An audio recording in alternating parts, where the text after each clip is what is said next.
Tivemos taxas de inflação de pelo menos 2 dígitos em todos os anos entre 1953 e 1995. E em 6 ocasiões entramos na casa de 4 dígitos, 1000%. O debate sobre por que, afinal, somos assim rende uma enciclopédia. Vai de invencionices pseudo-acadêmicas, como teoria da psicologia inflacionária do brasileiro, às sandices completas, como a influência do clima. A culpa foi atribuída a uma ganância intrínseca dos brasileiros que gostam de aumentar preços quando estão do outro lado do balcão. Os problemas de logística sempre estão entre os culpados, afinal, isto aqui é um país continental.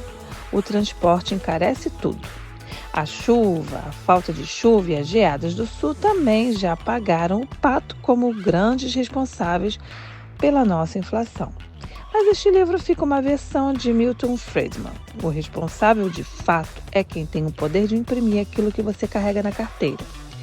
E a tradição de quem cuida das impressoras de dinheiro no Brasil sempre foi recorrer a elas para pagar as próprias contas, colocando mais moeda na economia do que ela própria aguenta e criando inflação. Não que fosse algo primário na linha do emite aí 10 milhões para a gente fazer uma ponte. Espera aí, pensando bem, era exatamente isso que acontecia. O Banco do Brasil tinha o poder de conceder empréstimos sem que precisasse abrir seus cofres. Era só pedir ao Banco Central, o dono das impressoras, que emitisse moeda, uma nova, automaticamente e sem perguntar por quê. Essa ferramenta se chamava conta-movimento, movimento entre Banco do Brasil e Banco Central, mas podia chamar torneira de grana mesmo. Essa torneira jorrou muitos anos, nos anos 70, para financiar megaprojetos da ditadura militar. Construíram hidrelétricas, estádios de futebol e o escambau. Depois, o pessoal da construção das usinas e das arenas saiu com dinheiro novo para comprar vinho. E aí você já sabe o fim da história. Inflação generalizada. Quem pagou a conta, você sabe também. A população, já que foi o dinheiro dela que perdeu o valor. Essa palhaçada de conta-movimento acabou em 1986, no governo Sarney, justamente como uma tentativa de combater o aumento dos preços. Mas havia outras torneiras de dinheiro novo. Os bancos estaduais eram uma delas. E que vazão tinha essa torneira? Cada unidade da federação tinha seu banco público. O Banespa, em São Paulo, o Banerj, no Rio, o Banrisul, no Rio Grande do Sul. Eles foram instituídos pelo governo federal para fomentar o desenvolvimento econômico de cada região de acordo com a necessidade de cada lugar.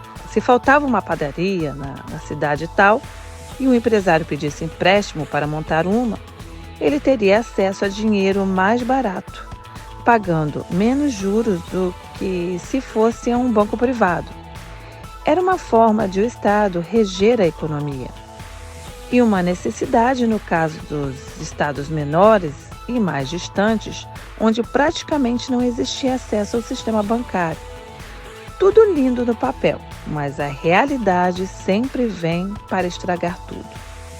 Cada estado, como dono de seu próprio banco, não tinha pudores de pegar empréstimos dele para tocar despesas do dia a dia depois de ter gasto mais do que tinha. Os governadores diziam isso como se estivessem tirando de um bolso para colocar em outro. Mas não, o dinheiro do banco deveria ser para financiar empreendedores, não para pagar champanhe em festa de palácio do governo. Para bancar o espumante existem os impostos. Seja como for, o fato é que a falta de uma regulação decente foi tornando a prática endêmica. E nos anos 80 a coisa degringolou. Tais empréstimos ficaram de tal forma desenfreados que muitas dessas instituições ficaram sem liquidez, dinheiro, e tiveram de recorrer ao Banco Central para auxiliá-las, escreveu o economista americano Werner Bayer, um dos maiores especialistas em economia brasileira. Ou seja, Se o Banco Central não tivesse dinheiro em caixa para prestar socorro, o único jeito de evitar que o Banco Estadual quebrasse era emitir moeda e dar para ele. Esse dinheiro novo ia para a economia, inflação. E o governo batia sua carteira sem o incômodo de ter de apontar um revólver para sua cabeça. Algumas carteiras acabaram protegidas, na verdade. A parcela mais rica da população tinha acesso a aplicações financeiras que recebiam moeda nova direto da fonte, caso do overnight.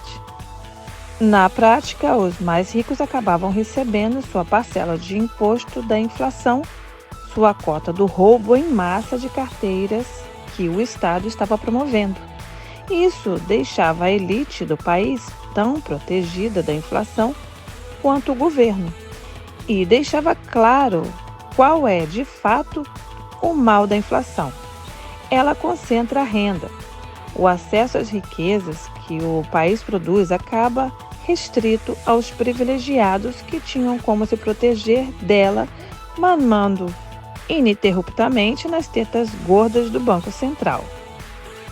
O de cima sobe e o de baixo desce. Nada menos capitalista que isso. Com o de baixo descendo, o país fica sem mercado consumidor. Isso destrói o empreendedorismo numa nação sem consumidores. Não dá para abrir nem esfirraria.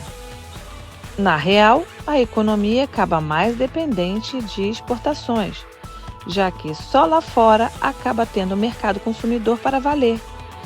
Como resolver isso então? Tentando planejar uma forma de melhorar a distribuição de renda para que o mercado interno cresça. Não. O que o governo da época decidiu foi dar força para as exportações e o pior, de um jeito que produziu mais inflação ainda. Se fosse o roteiro de um filme, soaria forçado, mas essa comédia aconteceu de fato. Foi assim. Naquela época, o governo mandava no câmbio. O dólar tinha um preço fixo, determinado por lei. Se o Estado dizia que um cruzeiro valia 1 centavo de dólar, essa era a cotação oficial. $1 igual a 100 cruzeiros. E não se discutia mais isso. Caso um empresário americano quisesse comprar uma tonelada de café brasileiro, tinha de trocar seus dólares por cruzeiros. Se a tonelada estivesse custando 100 mil cruzeiros, ele precisaria de $1.000. Não que isso tenha mudado, mas vamos continuar o exemplo. Se para comprar a mesma tonelada de café na Colômbia, o empresário americano precisasse de $900, o Brasil perdia um cliente. O que você faria para ter o freguês de volta se ditasse quantos cruzeiros vale $1? Provavelmente a mesma coisa que o governo fazia. Daria uma mexidinha no câmbio. Mudaria a lei estabelecendo que $1 agora compraria 112 cruzeiros, por exemplo. Assim, o gringo conseguia comprar sua tonelada de café aqui gastando menos de $900. Lindo! O país dava uma rasteira na Colômbia e conquistava o freguês de volta. O esquema era servir bem para servir sempre. De tempos em tempos, o governo fazia isto. Desvalorizava um pouco a nossa moeda em relação ao dólar para manter o país competitivo no mercado de exportações. Essa política começou nos anos 60 e continuou firme por muito tempo. E o efeito colateral era gerar inflação. Claro, se antes o governo imprimia $100 para dar ao exportador em troca de cada dólar dele, agora estava dando 12 cruzeiros a mais. Aí esse dinheiro a mais acabava na mão do cafeicultor, ele saía para tomar vinho, inflação. Então veio 1979. O governo Figueiredo tinha inventado novos impostos para os exportadores. Eles chiaram e levaram um presentão em dezembro daquele ano. Um grande corte no valor do cruzeiro. Uma maxi-desvalorização, como batizaram na época. quanto mais cruzeiros os clientes de fora puderem comprar com seus dólares, mais contentes eles vão ficar.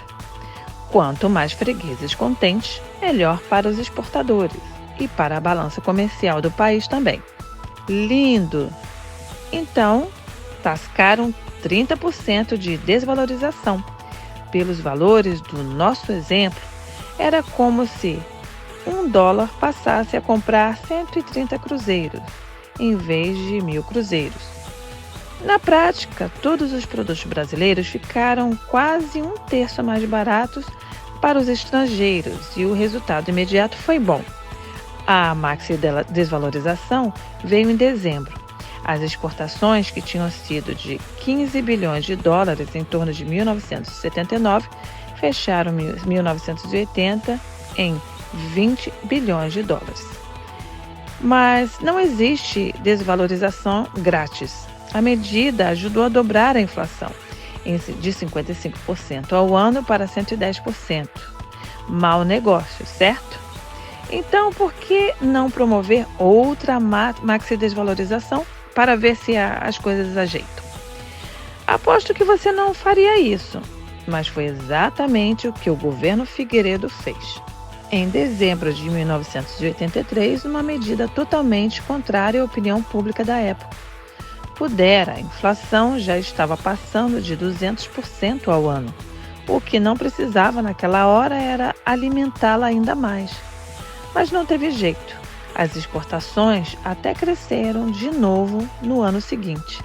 Só que a inflação pulou para 223%. Esse jogo de controlar ferrenhamente o câmbio, por sinal, acabou no Brasil.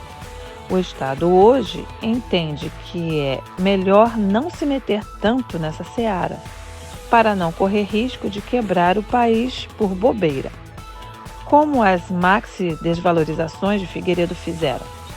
Desde 1999, o real custa tantos dólares quanto o mercado quiser que ele custe. Vale a lei da oferta e da procura.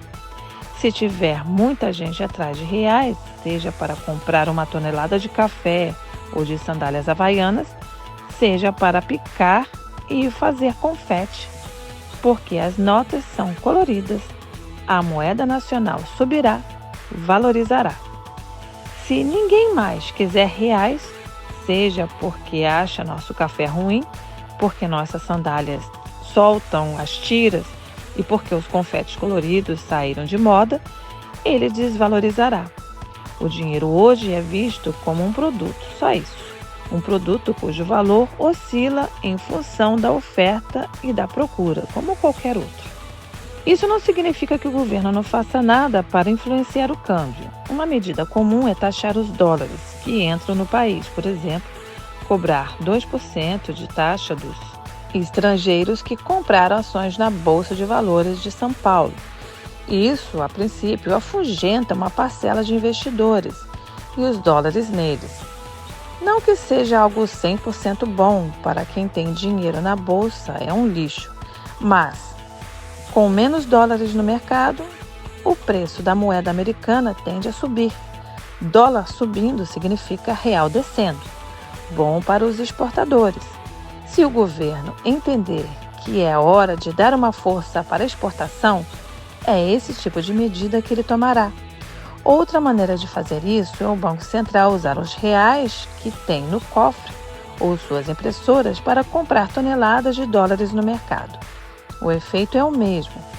Quando os vendedores de dólar veem que tem alguém no mercado comprando de monte, nesse caso o próprio Banco Central, eles vão subindo o preço para ver se conseguem ganhar um pouco mais. De novo, o dólar sobe de preço, o real desce e o exportador vende mais. Mas isso é feito de uma forma contida, para não cutucar a onça da inflação. Esse jeito mais suave de agir sobre a economia foi uma das maiores rupturas dos governos Fernando Henrique e Lula em relação aos vícios que o Brasil tinha. Mas a economia é sinuosa. A China, por exemplo, controla o câmbio de sua moeda de um jeito nada suave e tem funcionado.